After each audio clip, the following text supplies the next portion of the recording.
Some people want to talk to real people. Hi, my name is Tom Haak of the HR Trend Institute. I received a question by mail today from Charly, and I'll read it to you. Hey Tom, I saw your video, we aren't all knowledge workers. Thanks, I agree. But this is not so easy. How would you apply, for example, some of your trends to luggage handlers at airports? I know your airport, well, not my airport. I know your airport Schiphol has many problems. Greetings, Charly. Thank you, Charly. And I think this is an excellent question. It's good to talk about all the trends, but how do we apply them to a really kind of acute, urgent situation? I'm not very knowledgeable about airports. I don't know a lot about luggage handlers, so I'm just kind of brainstorming aloud with myself. Number one,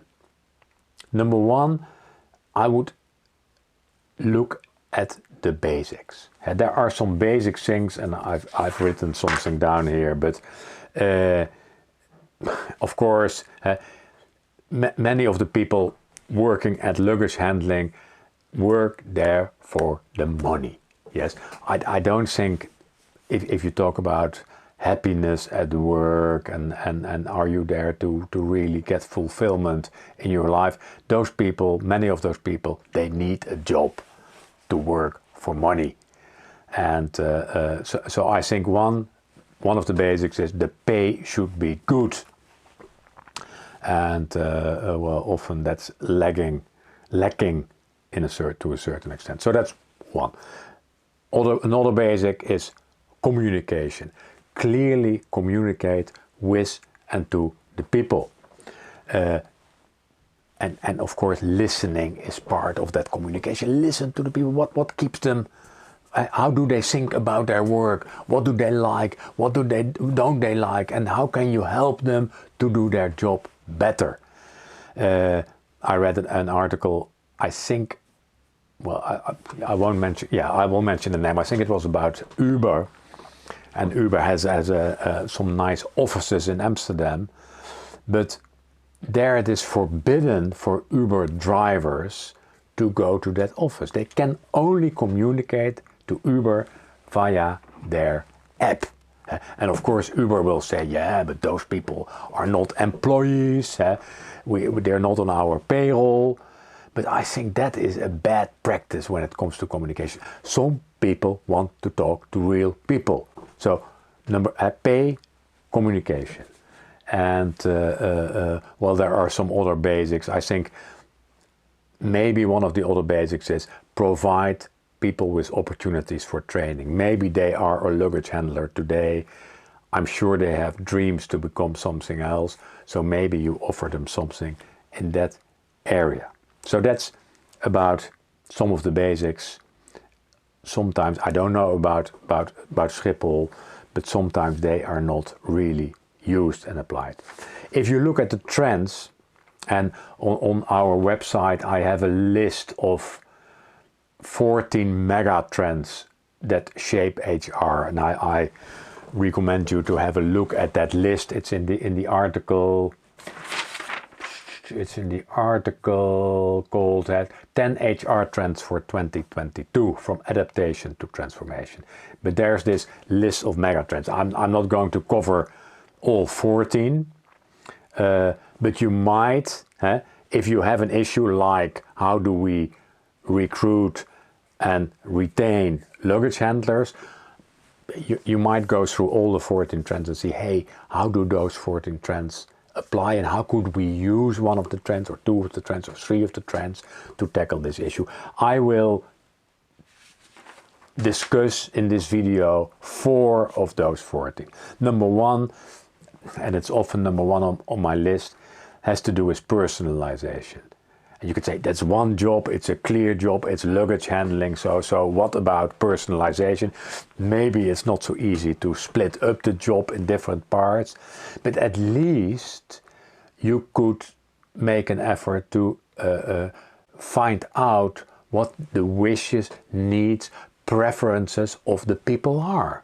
Not only of the people who are already working as luggage handlers today, but also the people who might be future employees. What do they want? What are their preferences? What is important for them in the job? And there are fantastic tools out there that you can use to get better insight in those preferences. And probably you will find out it's not one size fits all. Some people want this, other people want this, other people want this. And then you can start playing around saying, hey, which category is important? What could we easily do? What's low-hanging fruit? So play around and see how you can get as close as possible to the wishes, needs, preferences of those people. Of course, in relation to the job they are doing. So personalization, I think even if there's no opportunity, if you don't have the opportunity to change the job itself, you might have an opportunity to change the conditions. For example, working hours, for example, training opportunities, for example, the way you pay people, and there are numerous other opportunities. The second element is speed. So speed in terms of how smooth is your recruitment process, how fast is your recruitment process, how quick do you react to issues on the work floor, or does it take a long time before the issues on the work floor come to you as in HR or you in management. So speed in all aspects, super important. Technology, I don't know if I think aloud, there might be opportunities. Of course, you might have, but I don't. That's a costly exercise. How can you make the work of the people lighter by applying technology, even exoskeletons or something like that? Not so easy. You could use technology for point number one, which I mentioned. So get a feeling for wishes, needs, preferences of people, but also how they are feeling right at this moment.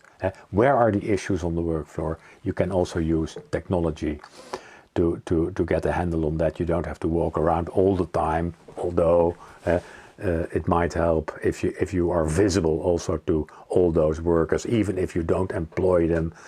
And there's a lot of subcontractors, etc. But please treat people, of course, in the end, with respect. So using technology, I think, and I invite technology providers to come up with more suggestions, but technology, there's a handle. One on the things on the list, it is number 5, from intuition and biases to evidence-based working based on thorough analytics. Has a lot to do with people analytics. Use people analytics. Analyze what's going on. Who are the people who are, you could say, happy in their job? Who are the people who are leaving? Why are they leaving? Where do those people come from? So can you get a handle on what's really going on, really substantiated by your figures and analytics? And then again, instead of treating it as one homogeneous group, like the luggage handlers, well, who are lazy and only want to work for money. That might be prejudice, not even a bias, but it's not one big group. So try to cut down the groups in smaller groups, and then try to find out how you can create conditions that are attractive for those different groups. Not so easy, not so easy. I'm summarizing before I ramble on too long. It's not easy. applying the basics is always, always important. Treating people with respect, listening, etc. And 3, if you go through the trends, I'm sure there are 1, 2, 3, 4, 5 of those trends you could creatively apply in that specific situation. And maybe, I don't know, Schiphol airport and the people responsible for luggage handlers have already done that. Then I rest my case and then I have to think more creatively again. But I'd like to hear from them what they have done. So, Charlie, thank you for your question. Please send me questions. I will try to answer them quickly or sometimes slowly. So this was the end of this video. If you want to learn more, go to the website of the HR Trend Institute, hrtrendinstitute.com. Link to me on LinkedIn. Go to the YouTube channel, Tom Haag on YouTube, or send emails with questions. I'm sure you can find the appropriate email address. Take care. Bye bye.